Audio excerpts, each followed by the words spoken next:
أشهد أن لا إله إلا الله وحده لا شريك له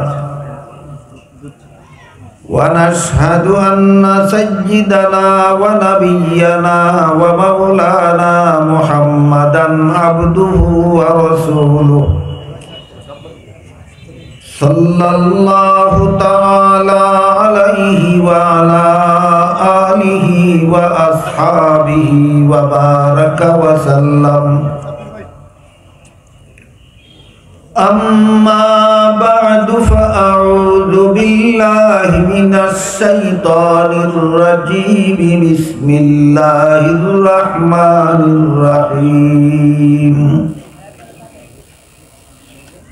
لقد كان لكم في رسول الله أسوة حسنة لمن كان يرجو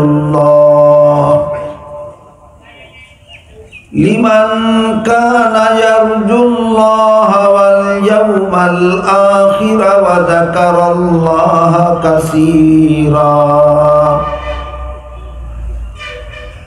وقال رسول الله صلى الله عليه وسلم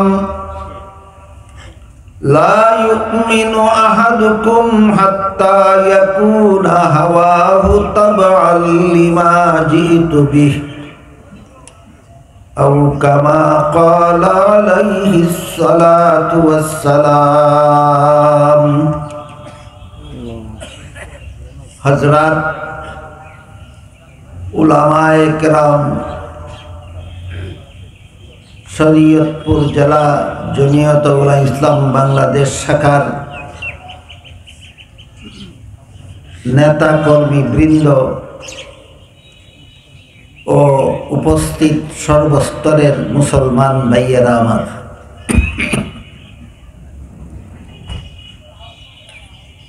আমি প্রথমেই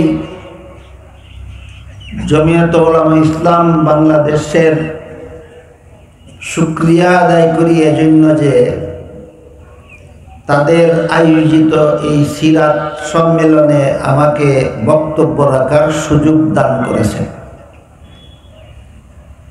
তাই সিরাতুন নবী সম্পর্কে কিছু কথা আপনাদের সামনে তুলে ধরার জন্য আমি পবিত্র কোরআনের একটি আয়াত এবং হযরত রাসূল করিম সাল্লাল্লাহু আলাইহি ওয়াসাল্লামের একটি ছোট্ট হাদিস তিলাওয়াত করেছি। প্রথমে আমরা বুঝে নেওয়ার চেষ্টা করি সিরাতুন নবী অর্থ কি। সিরাত শব্দের আবিধানিক অর্থ হলো অবস্থা, আর পরিভাষাগতভাবে কারো জীবন ইতিহাসকে তার সিরাত বলা হয়। আর নবী শব্দ আরবিতে ব্যবহারের পদ্ধতি আছে দুইটা, একটা হলো নাবিয়্যুন আর একটা হলো আন-নবী। যদি নাবিয়্যুন শব্দ ব্যবহৃত হয় তাহলে তার অর্থ হয় যে কোনো নবী, আর আন-নবী শুধু আমাদের মহানবী মুহাম্মদুর রাসূলুল্লাহ সাল্লাল্লাহু আলাইহি ওয়াসাল্লাম। এই সিরাত এবং আন-নবী শব্দ দুটি সন্ধি হয়ে সিরাতুন নবী শব্দটি গঠিত। এর অর্থ হইল মুহাম্মদুর রাসূলুল্লাহর জীবন ইতিহাস।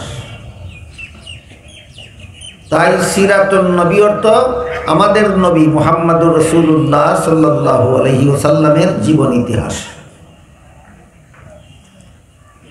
আমরা তার উম্মত হিসাবে তিনি আমাদের সকল মুসলমানের নবী হিসাবে বিস্তারিতভাবে হোক, মোটামুটিভাবে হোক, অতি সংক্ষিপ্তভাবে হোক, আমি মনে করি প্রতিটি মুসলমানের নিজের নবীর জীবন ইতিহাস সম্পর্কে অন্তত মোটামুটি ধারণা থাকা দরকার।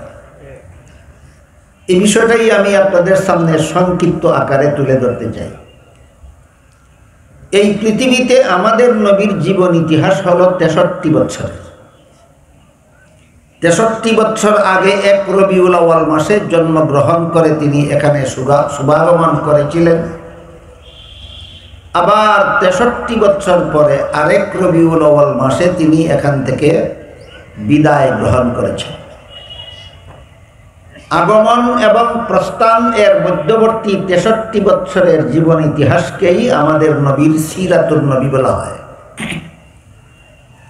জীবন ইতিহাসটাকে সহজে বোঝার জন্য এটাকে কয়েকটা ভাগে ভাগ করা যায়। প্রধান 3টি ভাগে ভাগ করে আলোচনা করলে আমরা নবীর জীবন ইতিহাসটাকে সহজে অনুধাবন করতে পারবো, বুঝতে পারবো। সিরাতুন নবীর প্রথম অংশ, প্রথম অধ্যায় হলো 40 বছরের। এই অধ্যায়ের নাম হলো কাবলান নবুয়ত, নবুয়তের দায়িত্ব প্রাপ্তির পূর্ববর্তী জীবন। তারপর 40 বছর বয়সে যখন ওহী নাজিল শুরু হলো নবীর কাছে, কুরআন নাজিল শুরু হলো, কুরআন নাজিল শুরু হওয়ার পর থেকে মক্কায় অবস্থান করেছিলেন আরো 13 বছর। এই 13 বছরের জীবন ইতিহাসটা হলো সিরাতুন নবীর দ্বিতীয় অধ্যায়। এর হেডিং হলো মক্কি জিন্দেগি। আগের 40 আর পরের 13, 53 বছর বয়সে নবী মক্কা শরীফ থেকে হিজরত করে মদিনা শরীফ চলে যান এবং সেখানে 10 বছর জীবনযাপন করে। মদিনায় অবস্থানকালীন 10 বছরের জীবন ইতিহাসকে সিরাতুন নবীর মাদানী জিন্দেগি বলা হয়। এটা হলো সিরাতুন নবীর তৃতীয় অধ্যায়। সিরাতুন নবীর প্রথম অধ্যায় 40 বছরের, নাম কাবলান নবুয়ত। দ্বিতীয় অধ্যায় 13 বছরের, নাম মক্কি জিন্দেগি। তৃতীয় অধ্যায় 10 বছরের, নাম মাদানী জিন্দেগি। এই 3টি অধ্যায়ের বিভিন্ন বৈশিষ্ট্য আছে। 40 বছরের প্রথম অধ্যায়ের একটা আলাদা বৈশিষ্ট্য আছে। 13 বছরের মক্কি জিন্দেগির আরেকটা আলাদা বৈশিষ্ট্য আছে। 10 বছরের মাদানী জিন্দেগির আরেকটা আলাদা বৈশিষ্ট্য আছে। আবার 13 বছরের মক্কি জিন্দেগি এবং 10 বছরের মাদানী জিন্দেগি সমন্বয়ে 23 বছরের জিন্দেগির আরেকটা সমষ্টিগত বৈশিষ্ট্য আছে। সুন্দর। এই বৈশিষ্ট্যগুলি আমি আগে বৈশিষ্ট্যগুলির হেডিং আপনাদের সামনে তুলে ধরছি। কাবলান নবুয়তের 40 বছর অর্থাৎ সিরাতুন নবীর প্রথম অধ্যায়ের বৈশিষ্ট্য হলো, সিরাতুন নবীর এই অংশটা হলো নবীর জন্য নবুয়তের দলিল। এর অর্থটা আমি একটু পরে বলছি, আপাতত হেডিংটা মনে রাখুন।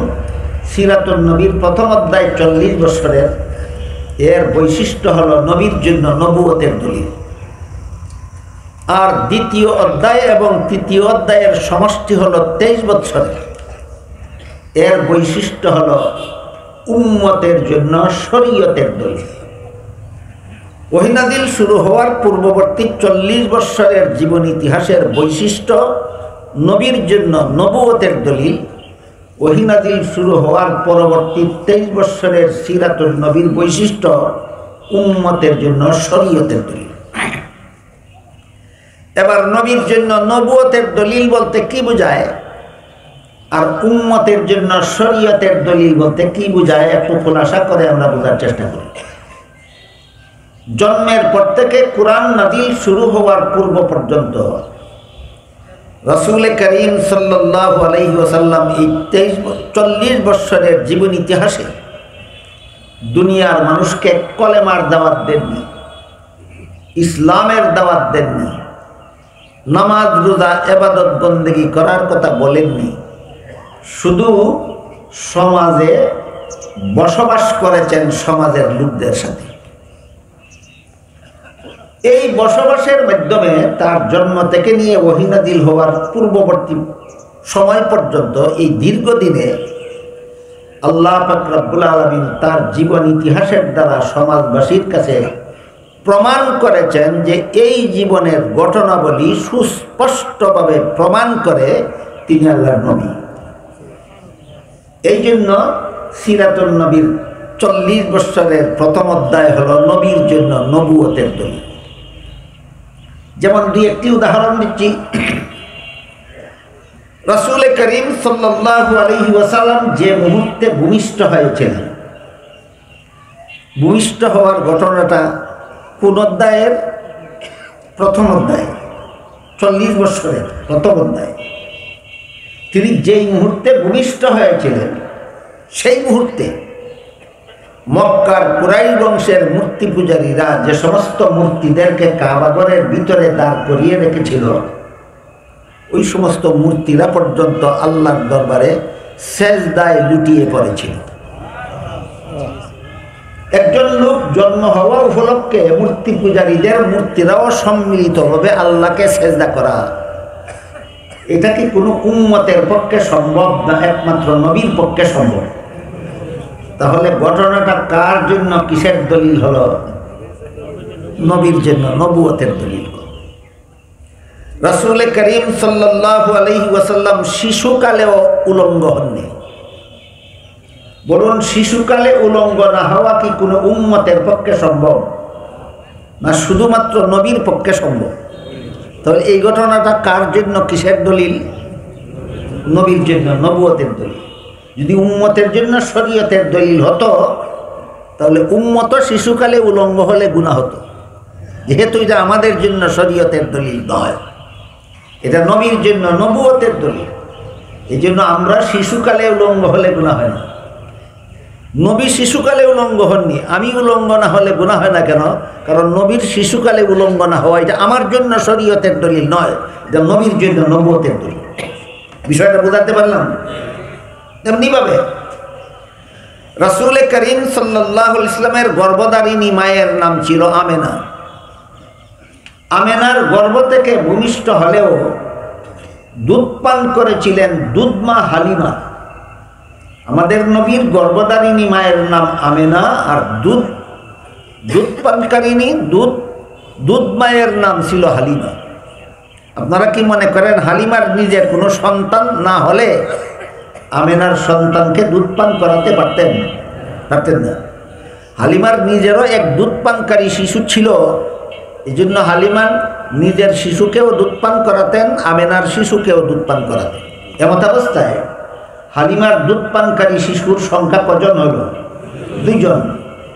তাই শিশু মুহাম্মদ সাল্লাল্লাহু আলাইহি ওয়াসাল্লাম হালিমার এক স্তনের দুধ নিজে পান করতেন, আর এক স্তনের দুধ নিজের দুধ ভাইয়ের জন্য রেখে দিতেন। বুঝে থাকতে বলুন, ঘটনাটা কি উম্মতের জন্য শরীয়তের দলিল, না নবীর জন্য নবুয়তের দলিল? নবীর জন্য নবুয়তের দলিল। অনুরূপভাবে রাসূল করিম সাল্লাল্লাহু আলাইহি ওয়াসাল্লামের 4 বছর বয়সে একদিন জিবরিল ফেরেশতা আসলেন, নবীকে মাটিতে শোয়ালেন, সিনা মুবারক কাটলেন, ভিতরের অঙ্গ প্রত্যঙ্গ বের করে ধুইলেন, ধুয়ে আবার ভিতরে ঢুকালেন, কাটা সিনা জোড়া লাগিয়ে দিলেন। সিলাইয়েরও দরকার হইল না, মেডিসিনেরও দরকার হইল না, সময়েরও দরকার হইল না, আর এতে নবীর কোনো ব্যথাও হইল না। এটাকে সিরাতুন নবীর ভাষায় সাক্ষ্য সদর বলা হয়, বাংলায় তার অর্থ বলা হয় বক্ষ বিদারণ। কিন্তু আমার মনে হয় সাক্ষ্য সদর শব্দটা আমাদের সাধারণ মুসলমানদের জন্য যেমন একটা কঠিন শব্দ, তেমনিভাবে বক্ষ বিদারণও এমন একটা বাংলা কঠিন শব্দ যা সকলের জন্য বোঝা সহজ নয়। তাই আমি এটাকে সহজবুদ্ধ করার জন্য বলে থাকি কুদরতি অপারেশন। আমাদের নবীর সিনা মুবারকের কুদরতি অপারেশন হয়েছিল 4 বছর বয়সে। ঘটনাটা বুঝে থাকলে বলুন, এটা কি মেডিকেটেড অপারেশন না কুদরতি অপারেশন? ঘটনাটা কি উম্মতের জন্য শরীয়তের দলিল না নবীর জন্য নবুয়তের দলিল? এইভাবে জন্ম থেকে নিয়ে ওহী নাজিলের পূর্ব পর্যন্ত দীর্ঘ 40টি বছরে অজস্র ঘটনা আল্লাহ ইচ্ছাকৃতভাবে ঘটিয়েছেন বিশ্ববাসীর কাছে নবুয়তের দলিল পেশ করার। তাই সিরাতুন নবীর প্রথম অধ্যায় 40 বছরের জিন্দেগির বৈশিষ্ট্য হল নবীর জন্য নবুয়তের দলিল, উম্মতের জন্য শরীয়তের দলিল নয়। প্রথম অধ্যায়ের কোনো কর্মকাণ্ড উম্মতের জন্য ততক্ষণ পর্যন্ত অনুসরণীয় অনুকরণীয় নয় যতক্ষণ পর্যন্ত পরবর্তী 23 বৎসরের জীবন ইতিহাসের দ্বারা সমর্থিত না হয়। যেমন আমাদের নবী জীবনের প্রথম বিয়ে করেছিলেন 25 বৎসর বয়সে। 25 বৎসর বয়সে আমাদের নবী প্রথম বিয়ে করেছিলেন। বলুন তো এটা তৃতীয় সিরাতুন নবীর 3য় অধ্যায়ের ঘটনা, না 2য় অধ্যায়ের ঘটনা, না প্রথম অধ্যায়ের ঘটনা? প্রথম অধ্যায়ের ঘটনা বলি যদি উম্মতের জন্য শরীয়তের দলিল না হয়, তাহলে তিনি প্রথম অধ্যায়ে বিয়ে করেছিলেন, এই বিয়ে উম্মতের জন্য সুন্নাত হইল কিভাবে? এই প্রশ্নের জবাব হলো, নবী তার সিরাতুন নবীর প্রথম অধ্যায়ে বিয়ে করেছিলেন, এজন্যই বিয়ে করা উম্মতের জন্য নবীর সুন্নত হয়নি, বরং পরবর্তী জিন্দেগির 23 বৎসরের ইতিহাসে নবী বলে দিয়েছেন, ইয়া মাশারা শাবাব মান ইসতাতা মিনকুমুল বাআতা ফালইয়াতাযাওয়াজ। হে যুব সম্প্রদায়, তোমাদের যাদের সামর্থ্য আছে, তোমরা সামর্থ্যবানেরা বিয়ে করো। এবার বুঝে থাকলে বলুন, 25 বৎসর বয়সে নবী বিয়ে করেছিলেন, এজন্য বিয়ে করা উম্মতের জন্য সুন্নত হয়েছে, না 40 বৎসর পরে নবী বলেছেন তোমরা বিয়ে করো সেজন্য সুন্নত হয়েছে? তাহলে সিরাতুন নবীর প্রথম অধ্যায়ের 40 বৎসরের জীবন ইতিহাসের কোনো কর্মকাণ্ড উম্মতের জন্য শরীয়তের দলিল নয়, সবগুলি নবীর জন্য নবুয়তের দলিল। এবার আমরা 2য় অধ্যায় নিয়ে আলোচনা করি। 40 বছর পূর্ণ হওয়ার পরে আল্লাহ তার রাসূলের কাছে কুরআন নাজিল শুরু করলেন। কুরআন নাজিল শুরু করা মাত্রই জুলুম নির্যাতন শুরু হয়ে গেল, সন্ত্রাসী হামলা শুরু হয়ে গেল। সব সমাজের যে সমস্ত লোকেরা দীর্ঘ 40 বছর পর্যন্ত রাসূলকে সবচেয়ে বেশি মর্যাদা দিত, সম্মান করত, তারাই রাসূলের প্রাণের দুশমনে পরিণত হলো, শুধুমাত্র লা ইলাহা ইল্লাল্লাহু মুহাম্মাদুর রাসূলুল্লাহ বলার কারণে।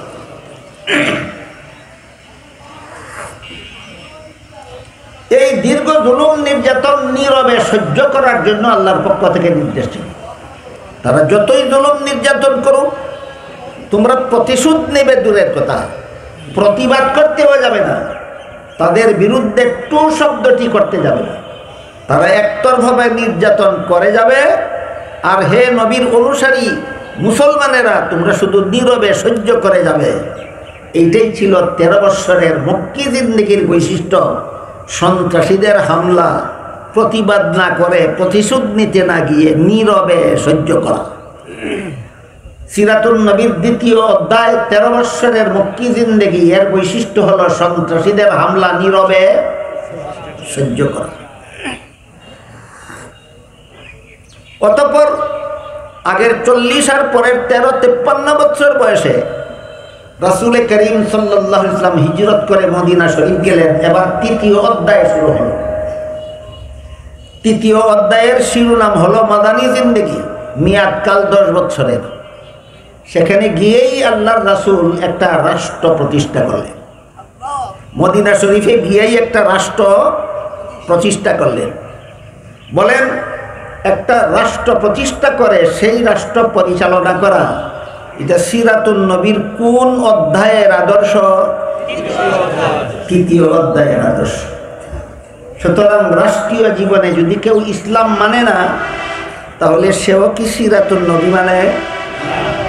কোন লাজে, কোন হায়ায় নবীকে আদর্শ বলো? হায়া লজ্জা নাই? ফাইন, হায়া লজ্জা নাই?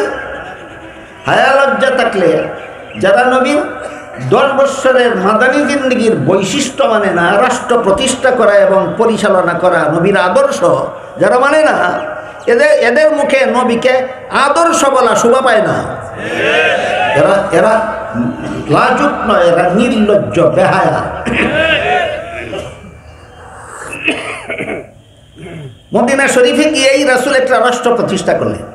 কতদিন রাষ্ট্রটা শাসন করেছিলেন? 10 বছর শাসন করেছিলেন। সেই রাষ্ট্রটা পরিচালনার জন্য আল্লাহ রাসূল একটা লিখিত সংবিধানও তৈরি করেছিলেন। ইতিহাসের ভাষায় সেই রাসূলের তৈরিকৃত সংবিধানটার নাম হলো মদিনা সনদ।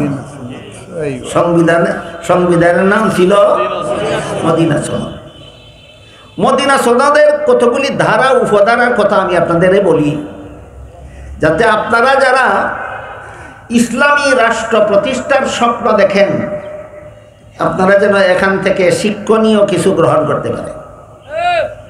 বাংলাদেশে যারা যারা ইসলামী রাষ্ট্র প্রতিষ্ঠার স্বপ্ন দেখেন, রাষ্ট্র প্রতিষ্ঠার আন্দোলন করেন, শুধু স্বপ্ন নিজে নিজে দেখলে হবে না, আর আন্দোলন মন গড়াভাবে করলে হবে না, হতে হবে সিরাতুন নবীর আদর্শ মতে।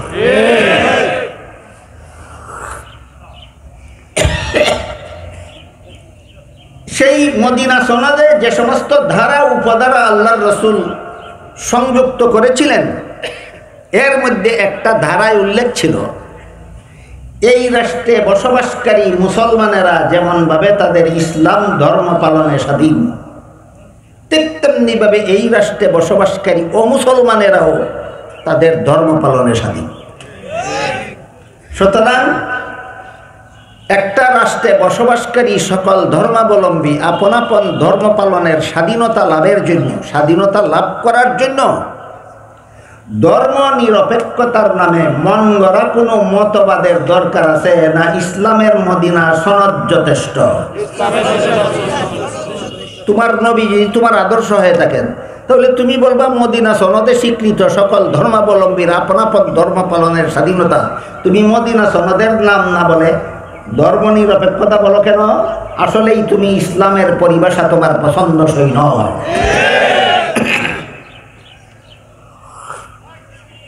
মদিনা সনদের একটা ধারা, এই দেশের সকল ধর্মাবলম্বী আপন আপন ধর্ম পালনে স্বাধীন। এখান থেকে মুসলমানের দেশের সংবিধান কোন নীতিতে রচিত হবে সেটাও আল্লাহ রসুল শিক্ষা দিয়েছে। আমি এবার আপনাদের সেই দিকে দৃষ্টি আকর্ষণ করতে চাই। মদিনা সনদে রসুল শিক্ষা দিয়েছেন মুসলমানের দেশের সংবিধান কোরআনের আলোকে রচিত হতে হবে। মুসলমানের দেশের সংবিধান কিসের আলোকে? কোরআনের আলোকে রচিত হতে হবে। রসুল যে মদিনা সনদে একটা ধারা সংযুক্ত করলেন, মুসলমানেরা যেমনভাবে নিজেদের ধর্ম পালনে স্বাধীন, তেমনিভাবে অমুসলমানেরাও নিজেদের ধর্ম পালনে স্বাধীন। এই ধারাটি নবীর মন গড়া ছিল না কোরআনের আলোকে ছিল? আমরা একটু বোঝার চেষ্টা করি। পবিত্র কোরআনের সূরাতুল বাকারার 256 নম্বর আয়াতে আল্লাহ বলে দিয়েছেন, লা ইকরাহা ফিদ্দীন। এর অর্থ হলো ধর্মের বেলায় বল প্রয়োগ চলবে না, বরং সমস্ত ধর্মাবলম্বীরা হবে আপন আপন ধর্ম পালনে স্বাধীন। বুঝে থাকলে বলুন, পবিত্র কোরআনের সূরাতুল বাকারার 256 নম্বর আয়াতে আল্লাহ মুসলমানের দেশে বসবাসকারী সমস্ত অমুসলমানদের ধর্মীয় স্বাধীনতা ঘোষণা করেছেন কিনা? মদিনা সনদের সাথে এর কোনো সাংঘর্ষিকতা আছে না? সামঞ্জস্যশীল। সুতরাং এখানে আল্লাহ রসুল শিক্ষা দিলেন মুসলমানের দেশের সংবিধান রচিত হবে কোরআনের আলোকে। কোরআনের আলোকে যদি মুসলমানের দেশের সংবিধান রচিত না হয়, সেই সংবিধানের দুইটা অপূরণীয় ভুল, অসংশোধিত ভুল চিরকাল থেকে যেতে বাধ্য। 1 নম্বর ভুল, এই সংবিধান কোনো মুসলমান মেনে নিতে পারবে না। 2 নম্বর, এই সংবিধানের দ্বারা কিয়ামত পর্যন্ত দেশের জনগণের মধ্যে শান্তি প্রতিষ্ঠা সম্ভব হবে না। তাই কোরআনের আলোকে আল্লাহ রাসূলের এই সংবিধান মদিনা সনদে, কোরআনেও আল্লাহ বলেছেন সমস্ত ধর্মাবলম্বীরা আপন আপন ধর্ম পালনের স্বাধীন। মদিনা সনদেও রাসূল উল্লেখ করে দিয়েছেন সমস্ত ধর্মাবলম্বীরা আপন আপন ধর্ম পালনে স্বাধীন। তাহলে মদিনা সনদ নামের সংবিধানে আর কোরআনে সাংঘর্ষিক না সামঞ্জস্যশীল? এর মাধ্যমে আমরা কি শিক্ষা পেলাম? মুসলমানের দেশের সংবিধানের ধারা উপধারা হতে হবে কোরআনের সাথে সামঞ্জস্যশীল।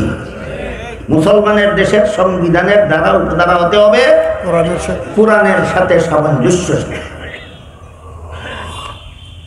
এখানে আবার একটা আনুষঙ্গিক প্রশ্ন বাকি থাকে, সেটা হলো আল্লাহ কোরআনেও সমস্ত ধর্মাবলম্বীদের ধর্মীয় স্বাধীনতার স্বীকৃতি দিলেন, রাসূল তার মদিনা সনদেও সমস্ত ধর্মাবলম্বীদের ধর্মীয় স্বাধীনতার স্বীকৃতি দিলেন। তাহলে সব ধর্মই কি আল্লাহর কাছে গ্রহণযোগ্য? এই প্রশ্নটা বাকি থাকে। এই প্রশ্নের সুস্পষ্ট জবাব দিয়েছেন আল্লাহ সূরা আলে ইমরানের 85 নম্বর আয়াত। সেখানে আল্লাহ বলেছেন, মাই ইয়াবতাগি গায়রাল ইসলামি দীনান ফালাইন ইউকবালা মিনহু। ইসলাম ছাড়া আর কোনো ধর্মই আল্লাহর কাছে গ্রহণযোগ্য নয়। অস্পষ্ট জবাব না সুস্পষ্ট? সুস্পষ্ট। আবার নতুন প্রশ্ন জাগে। এক আয়াতে বললেন সমস্ত ধর্মাবলম্বীরা আপন আপন ধর্ম পালনে স্বাধীন, আর এক আয়াতে বললেন ইসলাম ছাড়া আর কোনো ধর্ম গ্রহণযোগ্য নয়। এবার প্রশ্ন জাগে, গ্রহণযোগ্য না হলে পালন করার স্বাধীনতা দিলেন কেন? আর পালন করার স্বাধীনতাই যদি দিলেন তাহলে গ্রহণযোগ্য হবে না কেন? এমন প্রশ্ন তো আমি এই সমস্ত প্রশ্নকারী পণ্ডিতদেরও করতে পারি। তোমরা যখন লেখাপড়া করতা, তোমরা যখন পরীক্ষা দিতা, পরীক্ষার হলে যখন প্রশ্নপত্র হাতে নিয়ে বসতা, তখন তোমরা কি সব প্রশ্নের জবাব সঠিক লিখতা না অনেক ভুলও লিখতা? তখন কি কেউ বাধা দিত? তাহলে বাধা যদি দিল না, তাহলে ভুল লেখলে ফেল করবে কেন? আর ফেইলই যদি করবে ভুল লেখছে, তাহলে বাধা দেবে না কেন? আমার প্রশ্নের যেই জবাব, তোমার প্রশ্নের সেই জবাব। জবাবের সারমর্ম হলো গ্রহণযোগ্যতার কারণে বাধা দেওয়া যাবে না নয়, নিয়ম রক্ষার জন্য বাধা দেওয়া যাবে না। পরীক্ষার হলে পরীক্ষার্থী ছাত্র প্রশ্নের জবাব ভুল লেখলে বাধা দেওয়া যাবে না কেন? ভুল লেখা গ্রহণযোগ্য হওয়ার কারণে না নিয়ম রক্ষার জন্য? ঠিক তেমনিভাবে দুনিয়াতে ইসলাম ছাড়া আর কোনো ধর্ম কেউ পালন করলে বাধা দেওয়া যাবে না কেন? গ্রহণযোগ্যতার কারণে নয়, নিয়ম রক্ষার জন্য। এই সুযোগে যদি কোনো পরীক্ষার্থী ইচ্ছা মতো প্রশ্নের জবাব ভুল লেখে, তাহলে যেভাবে তার কপালে গুড়ার ডিম ছাড়া আর কিছু নাই, ঠিক তেমনিভাবে এই সুযোগে যদি কেউ দুনিয়াতে ইসলাম ছাড়া আর কোনো ধর্ম পালন করে, আল্লাহ বলেন ফাহুয়া ফিল আখিরাতি মিনাল খাসিরিন, পরকালে তার কপালেও জাহান্নাম ছাড়া আর কিছু নাই।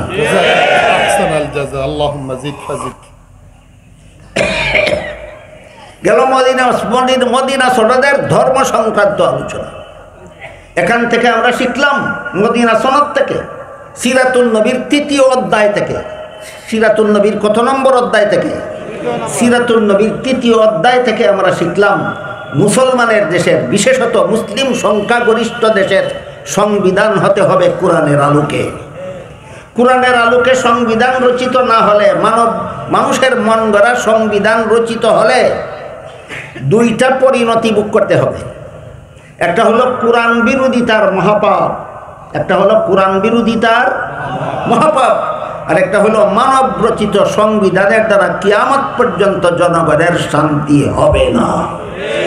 কিয়ামত পর্যন্ত জনগণের শান্তি হবে না। বুঝে থাকতে বলুন তো, সিরাতুন নবীর অধ্যায়গুলির থেকে আমাদের কিছু শিকার আছে। সেই সংবিধানে আরো উল্লেখ ছিল, মদিনা সনদে আরো উল্লেখ ছিল, যেহেতু একই দেশের নাগরিক আমরা, মুসলমানেরাও অমুসলমানেরাও, সুতরাং এই দেশে বসবাসকারী সমস্ত মুসলমান অমুসলমান নির্বিশেষে সমস্ত নাগরিকদের হতে হবে দেশপ্রেমিক। কি হতে হবে? দেশপ্রেমিক। দেশপ্রেমিক শব্দটা আজকাল একটা সস্তা শব্দে পরিণত হয়েছে। এটা সস্তা শব্দ নয়।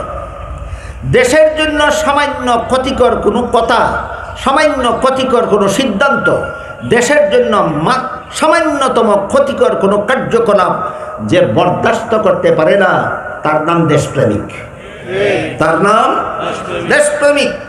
যারা দেশকে বিদেশের কাছে জিম্মি করে ফেলে, যারা দেশকে বিদেশের কাছে নতজানু করে ফেলে, যারা দেশের সম্পদ বিদেশের কাছে লুটিয়ে দেয়, এরা দেশপ্রেমিক নয়, দেশের শত্রু। কাজেই মুসলমান হও আর অমুসলমান হও, সব নাগরিক এক প্ল্যাটফর্মে ঐক্যবদ্ধ হবে। দেশ রক্ষার ঐক্যের রূপরেখা আল্লাহর রাসূল এই দফার মধ্যে উল্লেখ করে দিয়েছেন। দেশ রক্ষার জন্য ঐক্যের রূপরেখা হবে মুসলমান অমুসলমান নির্বিশেষে সবাই দেশ রক্ষার কাজে আত্মনিয়োগ করবে, সবাইকে দেশপ্রেমিক হতে হবে। এমত অবস্থায় মদিনা সনদের আরেকটা ধারা আছে, বাইরের দেশের কোনো মানুষ যদি মদিনার ইহুদিদের উপর হামলা করে, মদিনার মুসলমানদের ইহুদিদের পক্ষ হয়ে শত্রুদের বিরুদ্ধে যুদ্ধ করতে হবে। এখানে মুসলমানেরা ইহুদির পক্ষে যুদ্ধ করতে গেলে কেন? আমরা ঐক্যবদ্ধ, আমরা মদিনার মুসলমানেরা আর ইহুদিরা ঐক্যবদ্ধ।